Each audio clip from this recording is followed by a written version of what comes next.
Hello, everybody out there on YouTube. We are the three middle-aged guys, and we bullshit about nothing. I am the Reverend. The theme here. Gray Mouse 1. This particular video is going to talk about Jack Tretton, who, in a recent interview, was talking to IGN, and he was talking about this particular device, the PS Vita. When asked about his thoughts on the PS Vita, he simply stated, PS Vita is a great little machine, but it came a little bit too late. And how he explained it was that the greatest failures of the Vita was due to the fact that it was too late to the market in a world that was leaving behind dedicated portable gaming machines. And that with the advent of smartphones and tablets, that people wanted to have multi-use machines more than anything, instead of just dedicated video game machine. Now, let's just put aside the fact that the 3DS has almost sold 5 million units worldwide. We can't put that to the side. Nope. Well, no. I mean, because that's a big sticking point for any gamer who's had their ear to the ground and actually looks at the industry as a whole. But you know what? I keep on thinking about this, and there may be. I think the timing was a little odd for the Vita, but I think the reasons why it's not doing so well, and is actually there's a bunch of other reasons why it's not doing it so well. Before I get into my reasons, guys, the floor is open. What are your thoughts on that? You two are the only two in this party that actually have Vitas, and there's a couple of reasons why I don't have one. When that thing launched, I was like, oh, okay, you know, they're going to take what they did with the PSP and advance it and advance the graphics, and okay, yeah. But, all right, most of the games that are on it are on the fucking PS3 or PS4. So you want to have this thing that's basically a portable console when I can just get the fucking console. Okay, so that line didn't make any sense to me. The second part, and this is the real deal breaker here, the fucking memory card. Let's see here. Where are you? Okay, look. That thing has its designated memory card. That can only go, it's only for the PS Vita.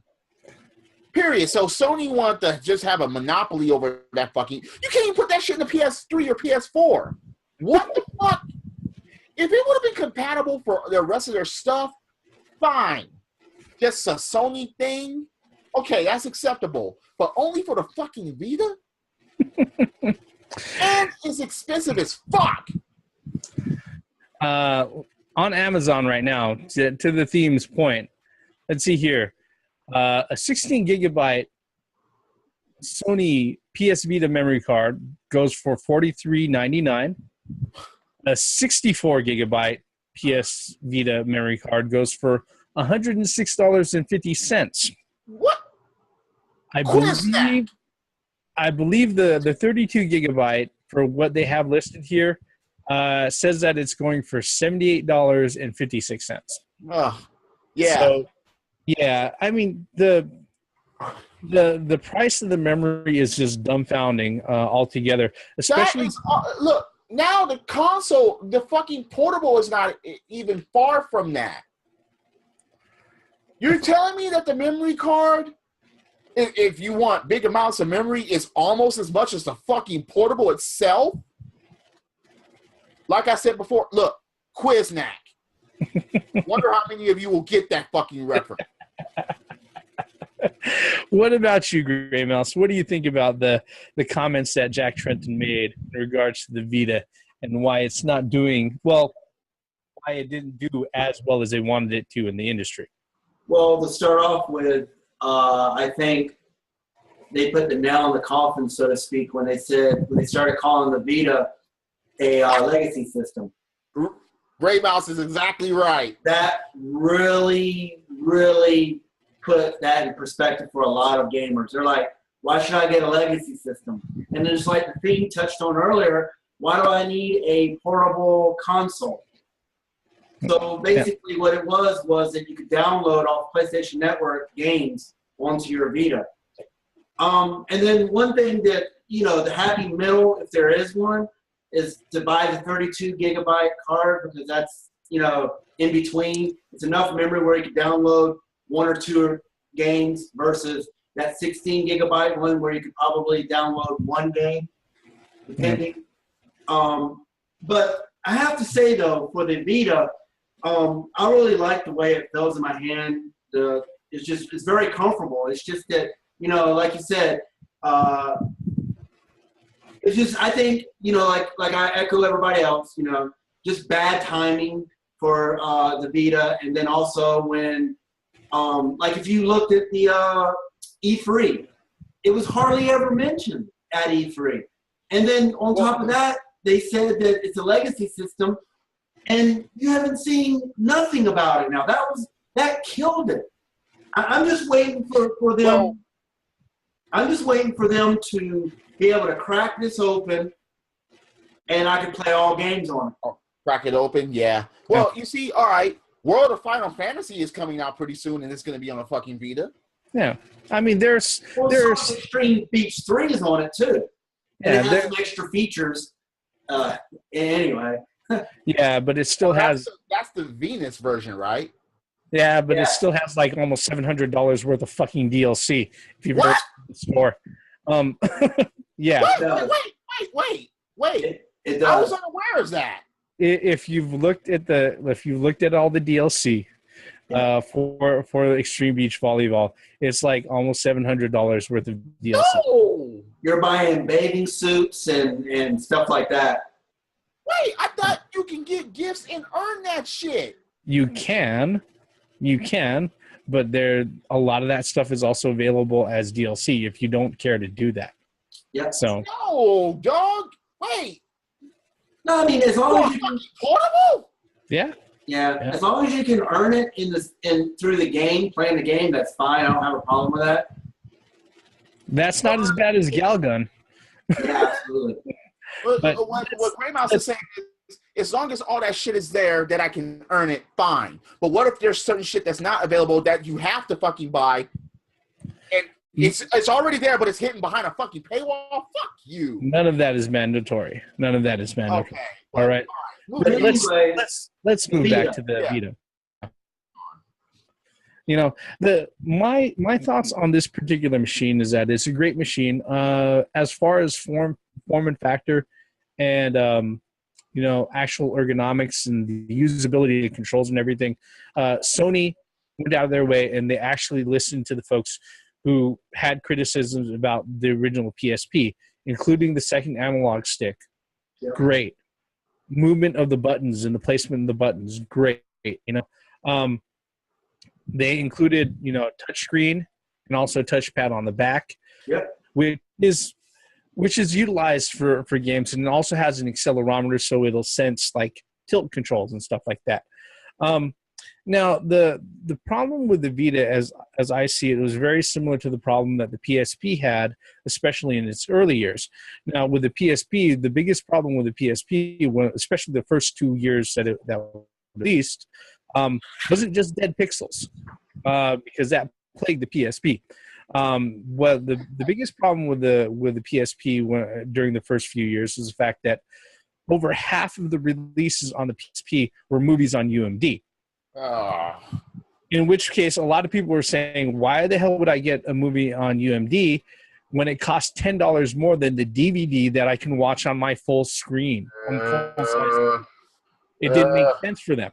Well, the other issue with the releases was that during that first 2 years was that the other half of the releases, 90% of those games were games that you could get on the PS2 or PS3.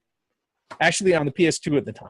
Okay, so what was the reason that people wanted to go ahead and get those particular ports of the games, especially if a lot of them didn't have features? Go ahead, Grey Mouse. I can tell you that. Like you said from the beginning, the Vita was supposed to be a portable, do-all, end-all machine, and that's why the what was it? The UMD the movies and stuff. That was the reason why that was there, where you could have a portable. Are you talking about the PSP or the Vita? I'm talking about the PSP and the Vita. It's the same. It's kind of the same concept. When they moved from PSP to the Vita, they still had that same concept in mind as having a portable console that could do everything. You could download movies from PS Network onto your. Where's the PSP Go fit in all that? I will handily disagree. Okay, this is what I think. This is what Sony's intention with the PSP was. Just like the PS3, they wanted to push a new proprietary format, which was UMD. People said, "Fuck that noise! I can go ahead and I can play DVDs on my full screen TV." And not only that, motherfuckers can download shit on memory cards itself. Yeah, so the thing is that Sony, just like going all the way back to Betamax, okay, they wanted to go ahead and have another proprietary format that was going to be accepted on for the masses. It's the reason why all of their products, all of their digital products, takes Sony brand or Sony architecture memory. Okay. Since UMD didn't take off and Hollywood went ahead and said UMD sales suck all around the board, people aren't buying this because they can get a full-size DVD, watch it on their full-size TV for $10 less. On top of that, they said we're not supporting UMDs. That was the thing about mini discs. Now, yeah, they wanted to. In fact, all UMDs were mini discs that were not rewritable, and they were in different caddies. Really, if you think about it. Okay. Now, with the Vita, what they were trying to push is that fucking memory. And the thing about the whole thing about how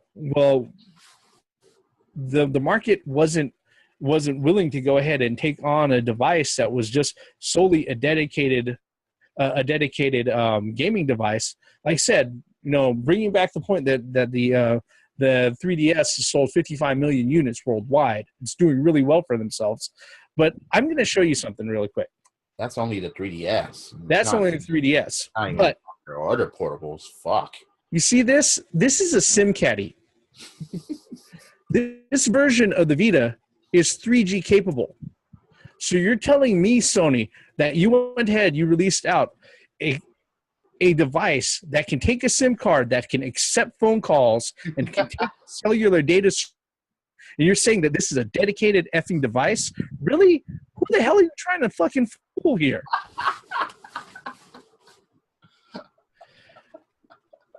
The problem, now let's go back. The problem with the memory and the proprietary memory is that it's expensive as hell.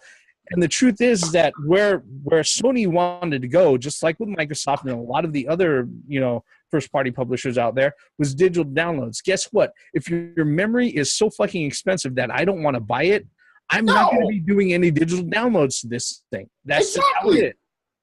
So, see, that's the thing about it. But wait, I have to do this? I have to spend this in order to get... No! Man. For the price of a 16 gigabyte card, I can probably at most download anywhere from 3 to 5 games at most. Okay, and you're not leaving me room for anything else, Sony. No. And then there's, like you guys said, they wanted to go ahead and they treated it like a home console. The problem with doing that is that, for a few cross-platform games, it's kind of nice to be able to sit there and play games on the go and share the saves and stuff like that. The problem with it, though, is that this right here doesn't provide the same type of experience that I have playing my PS3 or my home console on my 65-inch TV. Right. And the mobile gaming thrives as much as it does, regardless of what people have been saying for the last, I don't know, since 2001. Smartphones and tablets aren't going to take over the portable gaming soon. Okay. The thing about it is that if I'm doing the portable gaming thing, Maybe it's because I don't have the chance to do the dedicated sit in front of my TV an hour and a half or more than 30 minutes at a time. People are going to sit there, they're going to bust this out maybe while they're on the bus, on the train, waiting in line.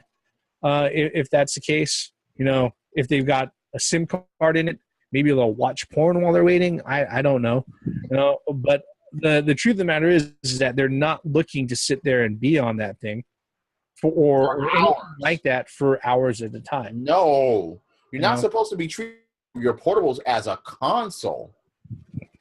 No, and that's the one thing that for Nintendo understands.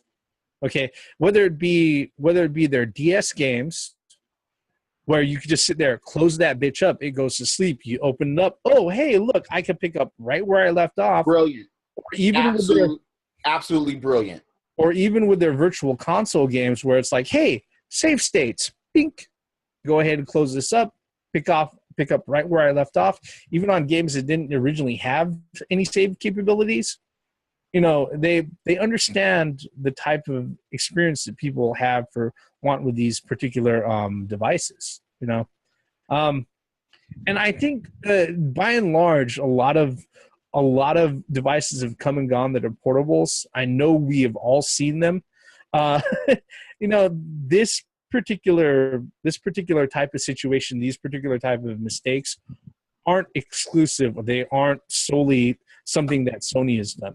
I know off the top of your head, guys, you could probably go ahead and pull up any number of portables that looked great, that sounded really good on paper, and looked like it had a really, really great future in front of it, but just fell off the wayside. Hey, now wait a minute. There are certain portables that didn't even look or sound great, and they still fucking tried. The two off the top of my head that are the Wonder Swan and the fucking Engage. Those are two that, oh God, okay, you got something to say about that? The Engage, the N Taco. The fact that you have to take out your battery to switch games for that motherfucker, it's like, come on. Yeah, no, that was the fault of telephone makers making the device. Thinking about the device purely in the sense of a cell phone, not thinking about it as a gaming device with switchable content. What about you, Gray Mouse? What sticks out to you on the top of your head, either about the Vita or other things that have fell by the wayside? Well, I'll just say this: in all of Microsoft's issues throughout the years, there's one thing that they did not partake in, and that's portable gaming. They have not done any portable gaming. What could we put portable that people would be interested in? And then secondly, I'd like to say is the Game Gear says hello. What? Wait, we're talking about portables here. It was marketed as a portable device that drinks. So was the fucking Virtual Boy. Those were not portable either. Those were my two top right there. Imagine Zelda on the Virtual Boy.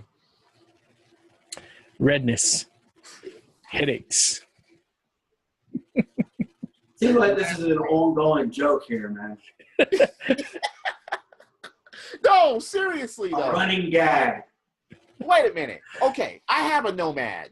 I have a Game Gear. I was lucky to get a Nomad. But they're not fucking portables. Those things did not last long. Even with rechargeable batteries, they did not fucking last long out and about. It just didn't. The Game Boy, the original Game Boy, is a fucking Triumph treasure. It had battery life. It had games. You just couldn't play that shit in the dark. Fine. And then they had all the other iterations of the Game Boy that were at least a little bit amount of successful. That they just were.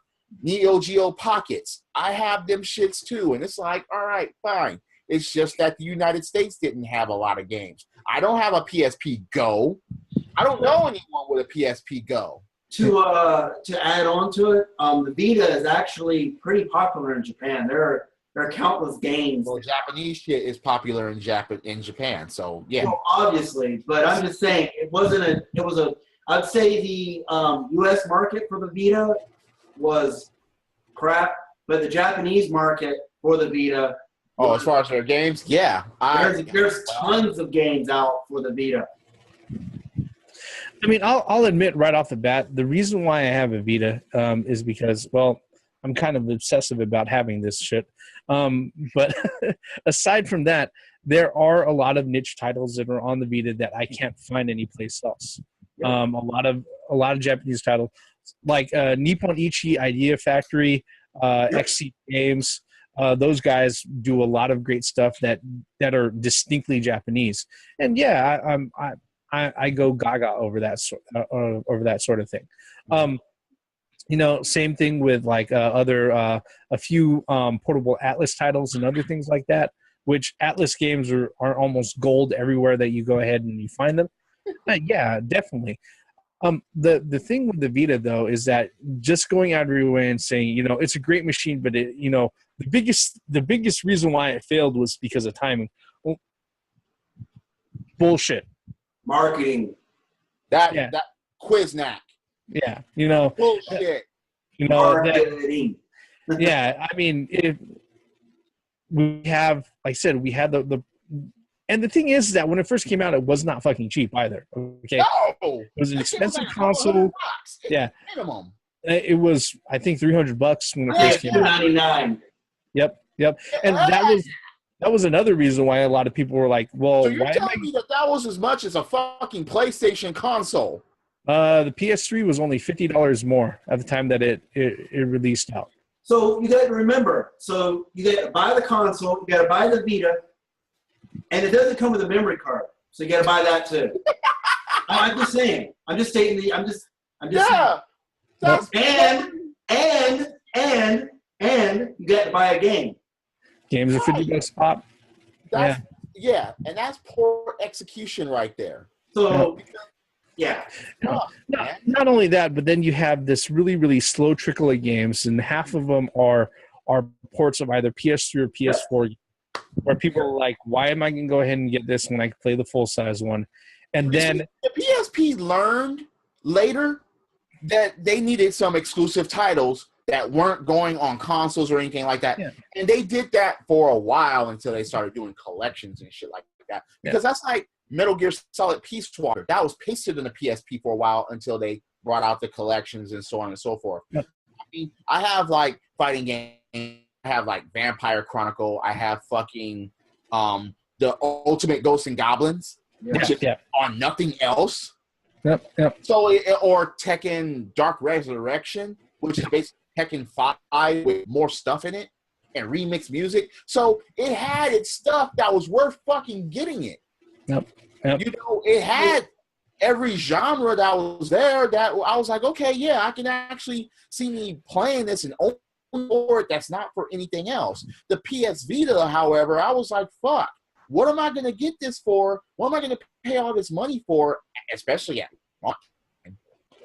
Well, unless you're a big fan of Nippon Ichi. You're going to say something in the middle there, Grey Mouse? Go ahead. Yeah, I'm gonna pose a question to you guys. Do you think that Sony as a whole should just not do portables anymore? That after the failure of the Vita, do you think they should move forward with another portable, or should they just concentrate on the PlayStation 4? If they're going to half-ass it like they did with the Vita, no. Don't waste my time. Yeah, Don't exactly. waste my time. But see, because the thing about it is, they're going to try to connect it to the PS4 again, and they'll probably try to connect it to VR at this point. So, at the end of the day, no one will get, especially if you're going to fuck us with the memory card situation and duplicate games and not much to go on. They're not going to sway people like me to get one. Yeah. Well, it's an extra controller for your PS4. I mean, the Vita is a definite hardware upgrade from the PlayStation Portable. Don't get me wrong. Okay, fine. But if that's the only selling point that you have, people are not going to bite that. I mean, come on. The 3DS is a upgraded DS, but fucking the 3DS had a lot more ammunition as to why to fucking get one. Yeah. Or you can say the same thing about the GBA to the DS. Well, see, a lot of people are holding Sony's feet to the fire about having games that are on console and the Vita. However, some people are forgetting that the 3DS does the same thing. Nintendo does the same thing, so we got to call them out. I mean, you got Mario Maker on the 3DS now. You got your Mario Parties. You got your Mario 3D Land. That's absolutely fine. But you can name exclusives for the 3DS alone. For the Vita, you can barely fucking do that in the U.S. market. I was going to say, don't get that confused with the Japanese market, because Japanese market is full of Vita exclusives. That's what I said. The U.S. market. Yeah. For guys like us, it's like, fuck, man. You need more. We need more here in order to be interested in it. That's like, okay, the 3DS. Yeah, I can down with something like Yoshi's Island or New Yoshi's Island or the Zeldas that are on there or fucking even the Kirby's that are on there. They have some ammunition as far as the getting one, owning one, and getting, okay, new Super Mario 2. That's only on the 3DS. That didn't hit console. They didn't put the coin version of new Super Mario. They didn't put that on console. They will not. Well, see, one thing too, the 3DS at one time was region locked. So that was it's still region locked. Oh yeah, and the Vita is not. And the Vita is not. I have a good point. That's doesn't. An excellent point. No, I'm just saying. I mean, you can't beat Sony up all the time, and then Sony turns around and kind of, sort of does the same thing. I'm not saying. I mean, don't get me wrong. The Vita marketing, the Vita, what's it called? All that, the gaming, all that stuff was done completely wrong. And on the fact that they said that it's a legacy system when it was only out for a year. How do you call your system a legacy system when it's been out less than 12 months? We took lessons from Sega. Yeah, don't say shit like that. Well, let's be honest. Like I said, and you guys already started it. The comparison to the success of the 3DS was inevitable. Over 55 million units sold worldwide. That's more than the PS4. Yeah. Now, granted, we're done there. Yeah. Yeah. Granted, the number of units being sold has been dwindling. It's not selling at the same rate that it was in previous years. Well, there's one thing expected. But there's one thing that Nintendo does correctly with every system that they put out, and they've done this, from the NES all the way on up. The biggest reason why the DS and the 3DS are as successful as they are, especially in the light and in the face of competition that has deep pockets and really, really powerful hardware with lots of capabilities, especially when it comes to pure spec and everything else. Because even without the second screen, spec wise, this beats the shit out of the 3DS. I have no problem saying that because it's the truth. Mm-hmm. The other truth, though, on the other hand, is that there are experiences on the 3DS that I will not get anywhere else. Anywhere. Not even on a fucking Wii U. Yeah. And that's the reason why it's successful. People are wondering why, okay, well, why are they selling that much? Because here's the thing. Nintendo is going to find a way to find new fans. And they're going to give them reasons to own one particular platform or another. And it's going to come in the form of games. At least to the credit of the PSP, we could say at the end of its run, that it had exclusive games coming out to it, and it had games that were worth buying that were exclusive to the platform. I wasn't going to find on the PS3. I wasn't going to find on the PS4. On the Vita right now, 90% of the games that are out there that look good, that look interesting, are also PS4 ports. So what's my incentive to go out of my way to play it, really? Unless I want to do the cross-platform thing. But guess what? Nobody likes paying for the same game twice. Exactly. And that's one thing that if anybody here watching this video up to this point or has been watching our videos in general know by now is that we don't play systems. We play games. You Play video games. That is one major flaw of the Vita, at least in the U.S. version of it. The U.S. market is games. And games will make or break a system. We've seen it. You can't get around that. And that was we see the major generation. flaws was the games for the Vita, the fucking memory card, and then them going out of their way, like the Reverend says, to say that this is a legacy system a year after it's already been out. You're not getting customers by doing that. They could have simply said, if they didn't mean it, they had pretty much told everybody who had heard them go ahead and announce that this is a legacy system, that Sony doesn't officially support this shit anymore. Yeah, that was just basically a that was just a basic death sentence to the fucking. Especially when people started to develop their interests for it. Yep. Because all they had to do was not try to fuck us with that memory card and actually have some fucking games that were exclusive to it. That's all they needed to fucking do.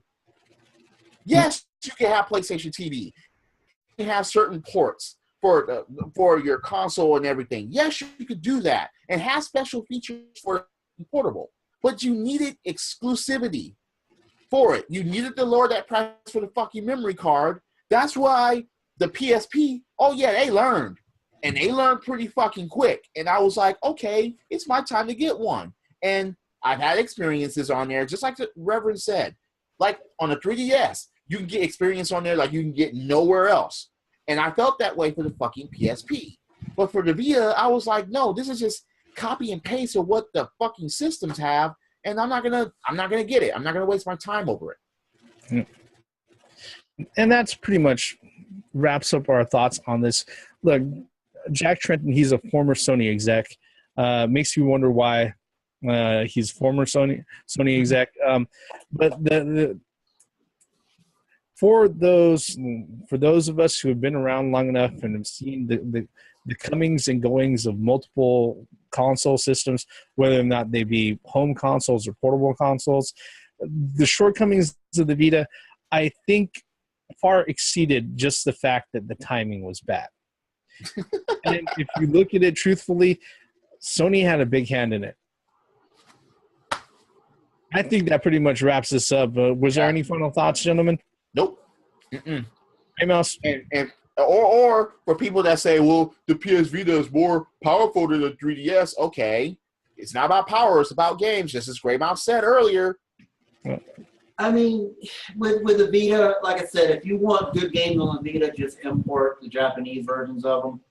Because you will find a lot of good games on... Do they have different colors in Japan? No. Say again? No. Do they have different color Vitas? Yeah. They might have different color PlayStations. That PlayStation 4. Yeah. No, because I know about PSPs, they had different colors of them. Because when I was out there, they had them. But I'm wondering, did the Vita come with a sort of... The stores that I frequent when I was out there, all I saw was the black one. Okay. Yeah, I haven't seen any limited edition ones like that. But I'm surprised they don't sell like different skins of it. Yeah. No, actually, no. They sell skins and decals that you can throw on the front. But yeah, nothing actually hardware-wise or case-wise directly from Sony. But just another thing to think about, especially when you look at the fact that Nintendo's got a Galaxy fucking 3DS out there. But that's another video altogether. Thank you very much, everybody, for sticking with us all the way up until the end of this particular video. As I say at the end of every video, if you're so kind, hit that like button, hit that subscribe button, leave us a comment below. We are the three middle-aged guys. We are cutting through the bullshit of Jack Tretton about his comments for the PS Vita. I am the Reverend. The theme here. Grey Mouse 1. Once again, for the benefits of common sense logic and portable gaming. At least the PSP, at least the Vita was a fucking portable. Can't say that about the Sega portables. Can't say it about a Nintendo Red thing that was marketed as a portable. Nothing beats Nintendo's portables except for the Virtual Boy. That yeah. Fuck, Vita. Why couldn't you have been better? I would have had one and played that shit. Damn it. Credits. $108.50 for an effing memory card. Fucking memory card. Don't say effing. Fucking memory card. Games. That's 2 fucking new games for a console. Please download our shit. Please download our shit. Please download our shit. You're asking for rent on a fucking memory card. You understand that? Gee. Sony, what the hell? Oh, that's almost a year's version of Netflix for a fucking memory card. We didn't even talk about the PSTV either. No. Or Xbox Live or PlayStation Network. Exactly. That's 2 one fucking card. You could get both a PlayStation Network membership and an Xbox One. And Xbox Live for the price of that fucking one fucking memory card for the fucking PS Vita. No. And you still have some cash to get a Netflix account. Oh, God. I remember back in the people were complaining about the fact that the PS2 memory cards were $24.99. Oh, my God.